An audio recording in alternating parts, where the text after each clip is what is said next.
విరుద్ధము అంటూ విపక్షాలు ఆరోపణలు చేస్తూ ఉన్నాయి సార్. ఇది దేశహితం కోసమే జమిలీ ఎన్నికలు అని చెప్పి ఎన్డీఏ పక్షాలు చెప్తున్న పరిస్థితి. టీడీపీ నాయకులు కూడా చెప్తూ ఉన్నారు, తెలుగుదేశం పార్టీ అండ్ వైసీపీ రెండు పార్టీలు కూడా మద్దతు ఇచ్చాయి. దేశమంతా ఒకే దశలో అసెంబ్లీ లోక్సభకు ఎన్నికలు నిర్వహించాలనుకుంటున్న కేంద్ర ప్రభుత్వ నిర్ణయాన్ని స్వాగతిస్తూ ఉన్నాము అంటూ టీడీపీ అండ్ వైసీపీ ఈ రెండు పక్షాలు కూడా నిన్న క్లారిటీగా వాళ్ళ స్టాండ్ చెప్పిన పరిస్థితి సార్. అండ్ ఇంకొకటి సిపిఎం ఎంఐఎం పార్టీ చెప్తోంది ఇది ప్రాంతీయ పార్టీల అస్తిత్వానికి చెప్పలేదు. మీకు మీరు పార్లమెంటరీ డిబేట్ పూర్తిగా ఫాలో అయినట్లేరు. ఎంఐఎం చెప్తుంది అండుతున్న అదేదో ఓవైసీ పేటెంటెడ్ ఐడియా అనుకుంటాను. అసలు ఎంఐఎం చెప్పేది ఏమీ లేదు. ప్రత్యేకంగా దేశంలో ఉన్న అన్ని పార్టీలు అదే చెప్తున్నాయి. వ్యతిరేకించే పార్టీలన్నీ చెప్పే వాదన ఒకటే. అట్లా ఎంఐఎం చెప్పడం పక్కకు పెట్టండి. మీరు ఎంఐఎం చెప్తోంది అనుడుతోనే ఓవైసీని సమర్థిస్తున్నారా అని మొదలైతే చర్చ. రాంగ్ మీనింగ్ వస్తుంది. ఎవరేం చెప్పారు అన్నది అది ఎవరేం చెప్పారు అన్నది ఇప్పుడు అందరూ అన్ని చెప్తారు.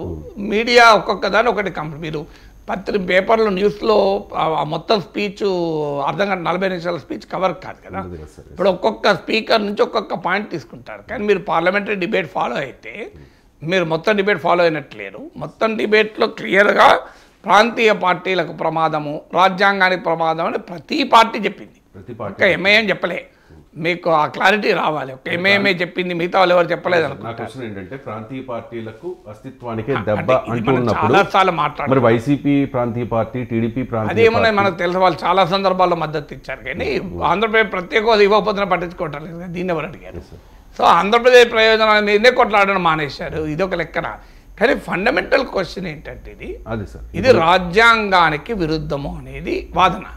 సో రాజ్యాంగంలోని బేసిక్ స్ట్రక్చర్ అంటే మీకు ఇందులో ముఖ్యమైన ప్రశ్న పొలిటికల్ పార్టీల సంగతి మనకు తెలుసు. టీడీపీ, వైసీపీ ఈ 10 ఏళ్లలో ప్రతి సందర్భంలోనూ మధ్యలో ఒక్కసారి 1 ఇయర్ పాటు చంద్రబాబు నాయుడు 2019 ఎలక్షన్లకు ముందు ధర్మ పోరాట దీక్షలు చేసే సమయం మినహా మిగతా టైం అంతా టీడీపీ, వైసీపీ, బీజేపీకి సమర్థిస్తూనే వచ్చాయి కదా. ఇలా కొత్త ఏముందని అందరికీ తెలుసు. ఎందుకు సమర్థించారు దానిపైన మనం ఎంత తక్కువ మాట్లాడుకున్నంత బెటరు. కానీ ఇక్కడ ఇది రేపు సుప్రీంకోర్టులో కూడా సవాల్ చేయొచ్చు. సో రేపు ఇది కోర్టులో నిలబడుతుందా అంటే మనకు అనేక అంశాలు కోర్టులో నిలబడుతున్నాయి ఈ మధ్య కాలంలో. With due regard for judiciary we cannot comment more than that. So కోర్టులో నిలబడడం, నిలబడకపోవడం పైన ఊహాగానాలు తక్కువ చేస్తే మంచిది, ఎంత అసలు చేయకపోతే మంచిది. కానీ అసలు ఇది రాజ్యాంగ మౌలిక స్వరూపానికి విరుద్ధమా అనేది చర్చ. సమాఖ్య స్ఫూర్తి ఏంటి? మనకు అర్థం కావాల్సిన ఫండమెంటల్ కాన్స్టిట్యూషనల్ ఫ్రేమ్వర్క్ ఏంటంటే భారతదేశంలో కేంద్రము, రాష్ట్రము, పార్లమెంటు, అసెంబ్లీ ఈ రెండింటి మధ్య సంబంధమే ఫెడరలిజం. పార్లమెంటు, అసెంబ్లీ మధ్య ఎలాంటి సంబంధం ఉండాలి అనేదే ఫెడరలిజం నిర్ణయిస్తుంది. అది ఫెడరల్ కాన్స్టిట్యూషన్ అయినప్పుడు ఈ రెండు ఇండిపెండెంట్. మీరు ఈ రెండింటికి కూడా ఇప్పుడు ఉదాహరణకు రాష్ట్ర శాసనసభ పార్లమెంట్ బ్రాంచ్ ఆఫీస్ కాదు, రాష్ట్ర ప్రభుత్వము కేంద్ర ప్రభుత్వ బ్రాంచ్ ఆఫీస్ కాదు. రాష్ట్ర శాసనసభ అధికారాలు పార్లమెంటు ద్వారా సంక్రమించలేదు. రాష్ట్ర శాసనసభ అధికారాలు పార్లమెంటుకి ఎలా వచ్చాయో అధికారాలు శాసనసభకు కూడా అలాగే వచ్చాయి. పార్లమెంటుకు, శాసనసభకు రెండింటికి కూడా రాజ్యాంగమే అధికారాలు ఇచ్చింది.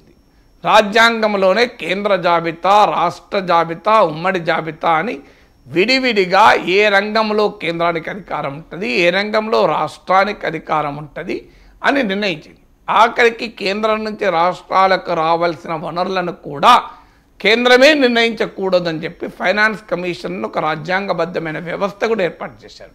ఆఖరికి కేంద్ర పన్నుల్లో రాష్ట్రానికి ఎంత వాటా రావాలన్నది కూడా కేంద్రం ఇష్టం కాదు. అది ఫైనాన్స్ కమిషన్ రికమెండ్ చేసిన తర్వాత కేంద్రం డెసిషన్ తీసుకుంటుంది. అందువల్ల రాజ్యాంగమే కేంద్రానికి, రాష్ట్రానికి మధ్య ఏ సంబంధాలు ఉండాలో నిర్ణయించింది. అందువల్ల రాష్ట్ర శాసనసభ is independent of parliament. Parliament చట్టం చేసేచ్చు. ఒకటే ఏంటంటే భారత రాజ్యాంగంలో పార్లమెంట్ చట్టం చేసి అసెంబ్లీ చట్టం చేస్తే ఆ రెండింటి మధ్య ఘర్షణ ఏర్పడితే పార్లమెంట్ చట్టమే చెల్లుతుంది. కానీ పార్లమెంటు చట్టంలో ఇచ్చిన దానికన్నా రాష్ట్ర అసెంబ్లీ చట్టం ఎక్కువ ఇస్తే రాష్ట్ర అసెంబ్లీ చట్టమే చెల్లుతుంది. ఉదాహరణకు భూసేకరణ ఉంది, ఇంకో పార్లమెంట్ చట్టం ప్రకారం ఇంత ఇవ్వాలి అని ఉంది. శాసనసభ ఇంకో చట్టం చేయని అంతకన్నా ఎక్కువ ఇస్తా అంటే అభ్యంతరమే ఉండదు పార్లమెంట్ చట్టానికి. ఇది భారత రాజ్యాంగంలో రాష్ట్ర శాసనసభకు రాష్ట్ర ప్రభుత్వానికి ఉన్న స్వతంత్ర రాజ్యాంగపర అస్తిత్వం.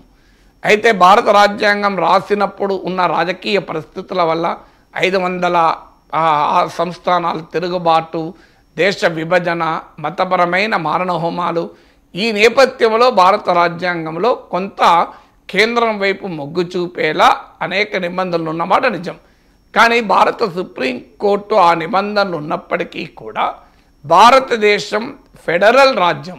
అందుకే మీకు ఇండియన్ కాన్స్టిట్యూషన్ ఫెడరల్, కానీ India is a union of states అంటారు.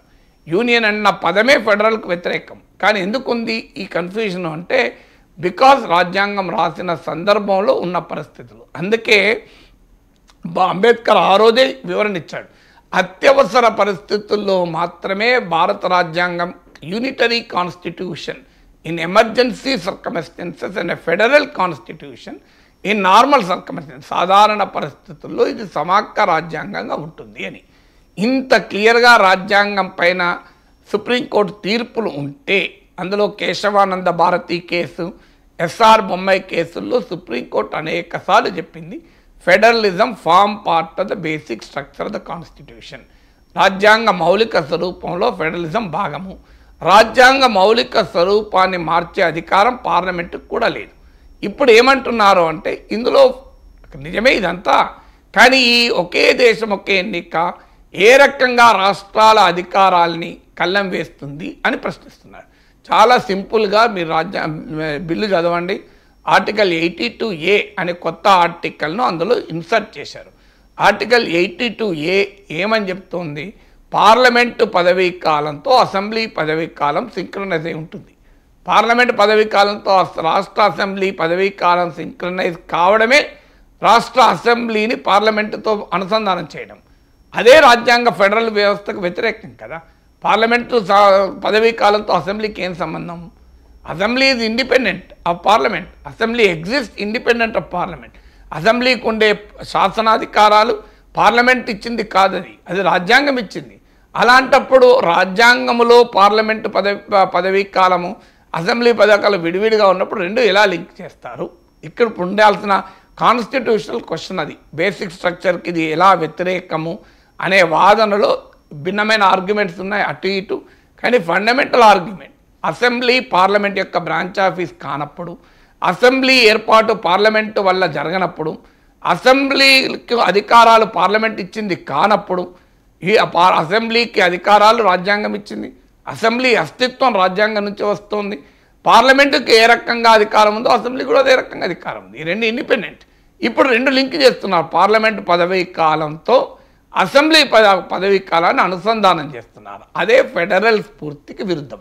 అది రేపు కోర్టుల్లో మరి ఏం తేలుతుంది అనేది మనం చూడాలి. ఇక ఈ జమిలీ ఎన్నికల వల్ల ఏం జరుగుతుంది? ఇప్పుడు పదే ఎన్నికలు వస్తున్నాయి. అందువల్ల అభివృద్ధి దెబ్బతింటుంది కనుక మేము ఒకేసారి ఎన్నికలు పెడతా ఉన్నారు. విచిత్రంగా ఈ బిల్లులో ఏముంది అంటే, ఉదాహరణకు పార్లమెంటు అసెంబ్లీ ఒకేసారి ఎన్నికలు జరుగుతాయి. 3 ఏళ్ల తర్వాత ఒక 5-6 రాష్ట్రాల్లో ప్రభుత్వాలు పడిపోయాయి అనుకోండి, 5-6 రాష్ట్రాల్లో మళ్ళీ ఎన్నికలు జరుగుతాయి. జరిగి ఆ పదవీ కాలం ఎంత ఉంటుంది? మిగతా 2 ఏళ్ళకి ఉంటుంది. అంటే 5 ఏళ్ళకి ఒకసారి ఎన్నికలు జరగాల్సి ఇప్పుడు 2 ఏళ్ళకి ఒకసారి 2 ఏళ్ళకి ఎన్నికలు జరుగుతాయి. మరి దీనివల్ల ఎన్నికలు పెరుగుతాయా తగ్గుతాయా? ఒకవేళ పార్లమెంట్ ఎన్నికలు జరుగుతాయి, అసెంబ్లీ ఎన్నికలు జరుగుతాయి ఒక్కసారి. ఒక 2 ఏళ్ల తర్వాత పార్లమెంట్లో ప్రభుత్వం పడిపోతుంది. అప్పుడు వచ్చే కొత్త ప్రభుత్వం 3 ఏళ్ళే ఉంటుంది. అంటే 5 ఏళ్ళకి జరగాల్సిన ఎన్నిక 3 ఏళ్ళకే జరుగుతుంది. మరి ఇది ఇంకా దీనివల్ల ఎన్నికలు పెరుగుతాయి కదా, ఖర్చు పెరుగుతుంది కదా. కామన్ సెన్స్ చెప్తుంది కదా. ఇప్పుడు ఇది 5 ఏళ్ల పాటు, ఇప్పుడు ఉదాహరణకు 2024లో ప్రభుత్వం అధికారంలోకి వచ్చింది, 29లో ఎన్నికలు జరుగుతాయి.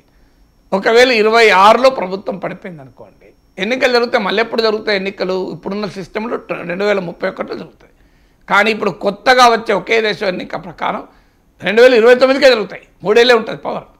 ఏడాది ముందు ప్రభుత్వం పడిపోయినా ఎన్నిక నెక్స్ట్ 1 ఇయర్ కొరకే గవర్నమెంట్ కొత్తగా వచ్చేది. అంటే కొత్తగా వచ్చే ప్రభుత్వం 5 ఏళ్ళు ఉండాల్సింది పోయి 1 ఇయర్, 2 ఇయర్, 3 ఇయర్సే ఉంటుంది.